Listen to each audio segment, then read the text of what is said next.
आ गए ना, तो पूरा देख करके जाइएगा, क्योंकि आज मैं जिस टॉपिक पे बात करने वाला हूँ, अगर आपके अंदर ये चीज़ 1% भी है तो आप कामयाब नहीं हो सकते।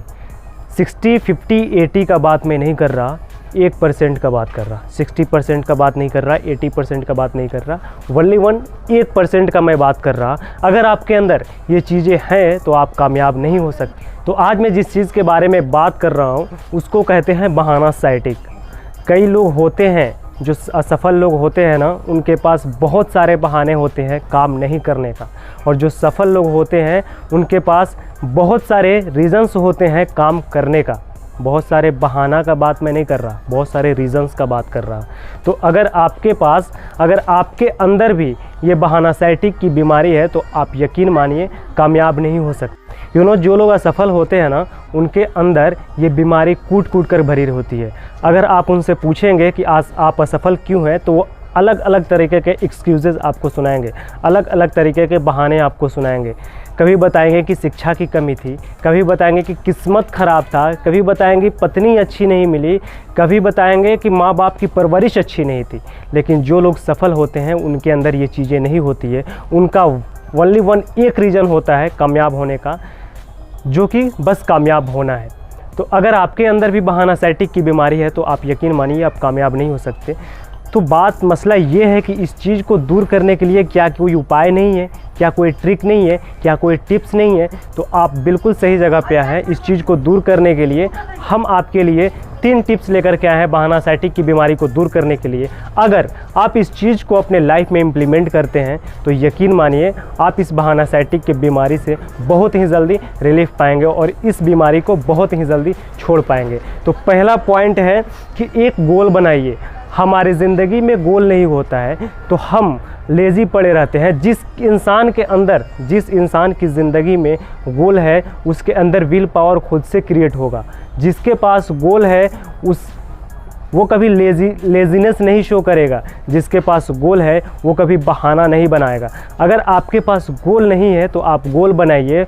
और जो भी इंसान असफल है, अगर उनसे बात करेंगे या फिर उनकी ज़िंदगी के अंदर जा करके एनालिसिस करेंगे या फिर उनके रूटीन को झांकेंगे तो उनमें आपको एक चीज़ कॉमन पाया जाएगा कि उनके अंदर उनके रूटीन में गोल शामिल नहीं है, उनके लाइफ में गोल शामिल नहीं है।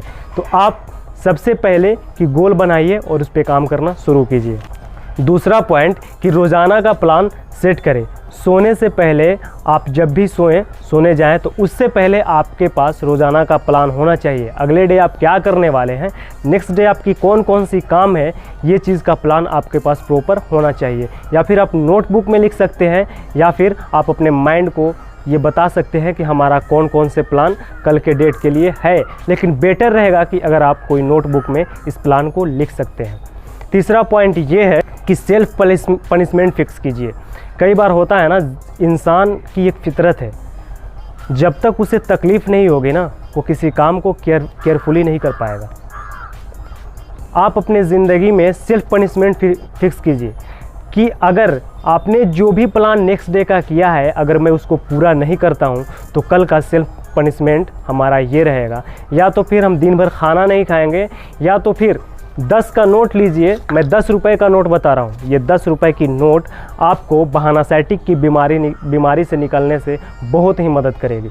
10 रुपए का नोट लीजिए और जब उस काम को अगर आप नहीं करेंगे जो प्लान किए हैं डे में, तो उस 10 रुपए के नोट अपने खुद हाथों से फाड़िए। 3 दिन के अंदर, ओनली 3 डेज़ आपको लगेंगे बहाना साइटिक बीमारी से निकलने के लिए। आप पहले दिन फाड़ेंगे नोट को, फिर नेक्स्ट डे अगर प्लान किए हैं, अगर आप उसको पूरा नहीं करते हैं, अपने डे रूटीन को पूरा नहीं करते हैं, तो फिर 10 रुपए का नोट फाड़िए। तीसरा दिन वही करेंगे। यकीन मानिए कि चौथा दिन आपको बहाना साइटिक की बीमारी से निकलना बहुत ही आसान क्या, आप निकल जाएंगे। हमारे ज़िंदगी में इंसान की फितरत है, इंसान की ये खास फितरत है कि जब तक उसे सेल्फ पनिशमेंट नहीं मिले या फिर जब तक उसकी ज़िंदगी में कोई तकलीफ़ नहीं आए, वो अपने अच्छे काम को अंजाम नहीं दे सकता। हर इंसान के अंदर ये एबिलिटी होती है कि वो कोई अच्छा काम या फिर अपने रूटीन को फॉलो कर सके, या फिर कोई अच्छा काम करके अपने कैटेगरी को स्ट्रेच करके, अपने आप को स्ट्रेच करके एक सफलता को पा सके। तो इंसान की फितरत है कि वो इंसान उसी काम को प्रीफर करता है, उसी काम को केयरफुली करता है जिसमें उसे नुकसान होने वाला हो। अगर वो काम को नहीं करेगा तो उसकी नुकसान होगी। बाय द वे समझिए, एक एग्जाम्पल के तौर पे आपको समझाता हूँ। आपको रात भर की बुखार ने आपको तपिश बना के रखी है, तपाई है, पूरे रात आप बुखार में तपे हैं, लेकिन अगर आपकी माँ की अचानक तबीयत ख़राब हो जाती है सुबह में, तो क्या आप अपने माँ को हॉस्पिटल लेकर के नहीं जाइएगा? वहाँ पे आप लेकर के जाइएगा, वहाँ पे आपके पास कोई बहाना नहीं होगा। आप पूरे तप रहे हैं बुखार में, फिर भी आप अपने माँ को लेकर के जाइएगा, क्योंकि आपके पास एक ख़ास रीज़न है कि अगर हम अपने माँ को हॉस्पिटलाइज नहीं करते हैं, एडमिट नहीं करते हैं, तो हो सकता है हमारी माँ की जान चली जाए। तो इंसान उसी काम को करता है जिस काम में उसे नुकसान हो, जिस काम को ना करने से उसको नुकसान हो, उसी काम को करता है। उम्मीद करता हूँ ये वीडियो आपको पसंद आई होगी। अगर पसंद आई है तो लाइक कीजिए इस वीडियो को, कमेंट में बताइए कि और किस तरीके का टॉपिक लाऊं, सब्सक्राइब कीजिए हमारे चैनल को। तब तक के लिए इतना ही, मिलते हैं एक अगली वीडियो में, तब तक के लिए खुदा हाफिज़।